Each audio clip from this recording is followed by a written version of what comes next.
आज के इस पावन अवसर पर मैं सबसे पहले अपनी आन बान शान राष्ट्रीय तिरंगे को सलामी पेश करता हूँ और 75वें गणतंत्रता दिवस के अवसर पर आप सभी छात्रावास के विभिन्न प्रतिनिधियों को, यहाँ के सफाई कर्मियों को, सुरक्षा कर्मियों को मैं विक्रांत निर्मला सिंह एक जय हिंद राष्ट्रवादी क्रांतिकारी सलाम पेश करता हूँ। साथियों, आज पूरा देश गणतंत्र दिवस मना रहा है। हम भी उस उत्साह में शामिल हैं और अपने रूप में कोशिश कर रहे हैं कि गणतंत्र दिवस के अवसर पर हमारी भी एक भूमिका कहीं ना कहीं किसी न किसी रूप में दिखाई पड़नी चाहिए।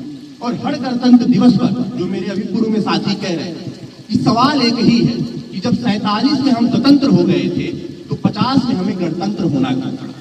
जवाब इसका ये है कि 47 में जब हम स्वतंत्र हुए तो हमें अंग्रेजों से गुलामी मिली। लाखों जो है हमारे कुर्बानियों की, जो हमारे स्वतंत्रता सेनानियों की जो कुर्बानी हुई थी, हम उसको याद कर रहे थे। लेकिन हमारे सामने सवाल मौजूद था कि अब 47 के बाद से इतने बड़े देश की कार्य व्यवस्था कैसे चलाई जाए। हमारे सामने सवाल ये मौजूद था कि विभिन्न धर्मों, पंथों, भाषाओं में विभाजित यह देश जो एक गहरी विविधता को धारण किए हुए है, उसकी कार्य व्यवस्था को आगे कैसे बढ़ाया जाए। और इसका जवाब था कि हम एक ऐसा संविधान का निर्माण करेंगे जो हम भारत के लोग जनता के लिए, जनता के द्वारा पर एक केंद्रित संविधान होगा और इसी के जरिए हम अपने देश को आगे ले जाने का काम करेंगे।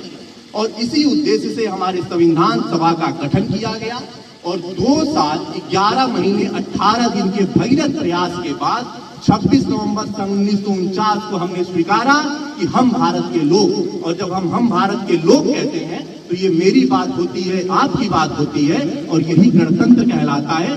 जब लोगों के जरिए कोई तंत्र चलाया जाए, जब जनता के जरिए कोई व्यवस्था चलाई जाए तो हम उसे गणतंत्र कहते हैं। और ये हमारी यात्रा अनवरत जारी रही।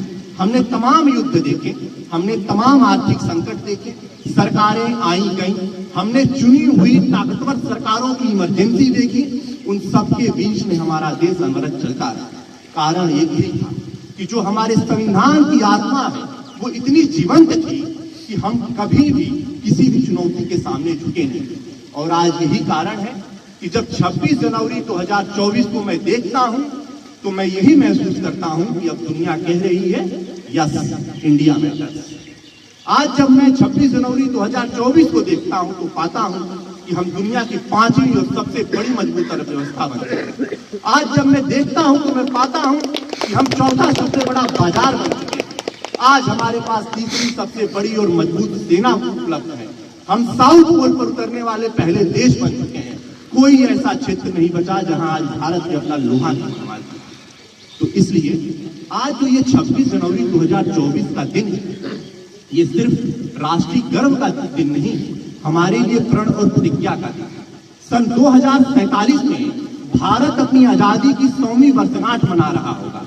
हमारी आजादी के 100 साल पूरे हो रहे होंगे और आज इस युवा शक्ति को ये प्रण लेना होगा, ये प्रतिज्ञा करना होगा कि जब 2047 में हम स्वतंत्रता का 100वां वर्ष मनाएंगे तो हमें ये सुनिश्चित करना होगा कि हमारे भारत में हर बच्चे के लिए मुफ्त शिक्षा और एक अच्छी शिक्षा की व्यवस्था की जाए।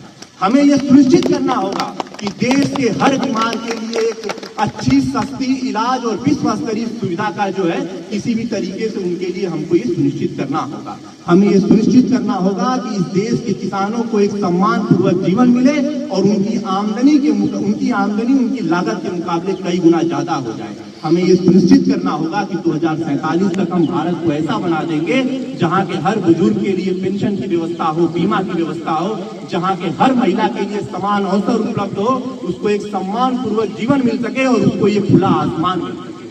हमें 2047 तक अपने भारत को इस तरीके से विकसित करना है। साथियों, आज हम सबको संकल्प लेना होगा। ये संकल्प लेना होगा कि हम भारत को विकसित करेंगे, हम भारत को संपन्न करेंगे और दुनिया के हर शिखर पर राष्ट्रीय ध्वज तिरंगे को फहरा कर दिखा देंगे। अंत में मैं कुछ पंक्तियों के जरिए अपनी बात खत्म कर दूंगा।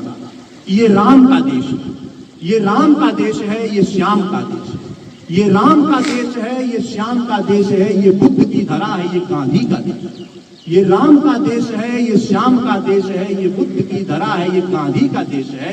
लो ठान लिया हमने लो ठान लिया हमने भारत को विकसित बनाना है, लो ठान लिया हमने भारत को विकसित बनाना है। ये संकल्पों का देश है, ये सिद्धि का देश है, ये संकल्पों का देश है, ये सिद्धि का देश है, ये नदियों की धरा है, ये देवों का देश है, ये देवों का देश है। इन्हीं बातों के साथ एक बार फिर आप सभी को गणतंत्र दिवस की ढेर सारी शुभकामनाएं। जय हिंद, जय भारत, जय लोकतंत्र।